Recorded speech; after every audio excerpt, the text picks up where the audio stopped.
कुछ दिन पहले एक बहुत ही दुखद घटना हुई जिसने हम सबको झकझोर कर रख दिया। एक प्रेग्नेंट एलिफेंट के खाने में एक पाइनएप्पल जिसमें क्रैकर भरे हुए थे दे दिया गया।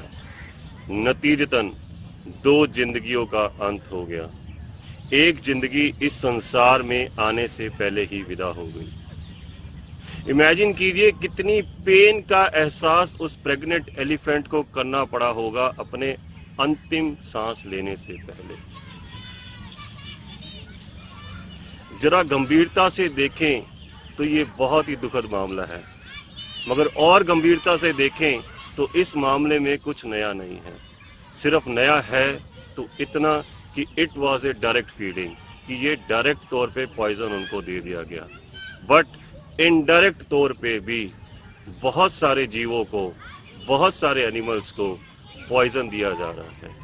समुंदर के अंदर प्लास्टिक का कचरा, नदियों के अंदर केमिकल का रिसाव, ये डायरेक्ट पॉइजन नहीं तो और क्या है।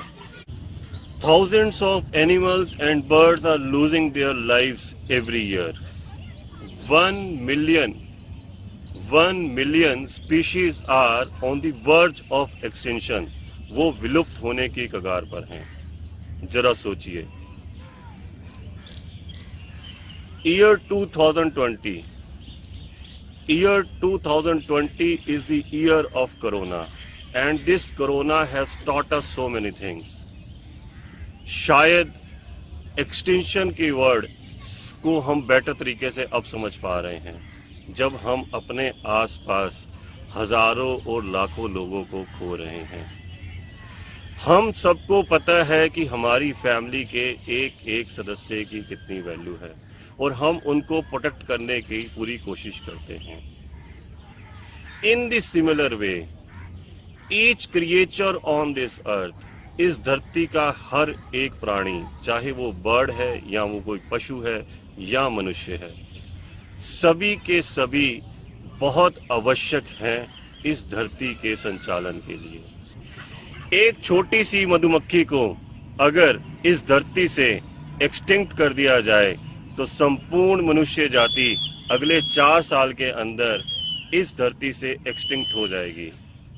Each creature of this biodiversity family is very important, as small as a little bee. एक मधुमक्खी भी बहुत important है।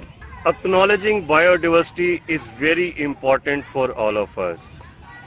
And the theme for World Environment Day in the year 2020 is also around biodiversity. The theme for the World Environment Day for the year 2020 is celebrate biodiversity. And how can we celebrate biodiversity? It is by acknowledging biodiversity first of all. Before acknowledging biodiversity, we as a human being have some more challenges. We have a challenges to acknowledge diversity for the caste, for creed, for religion, for nationality as well.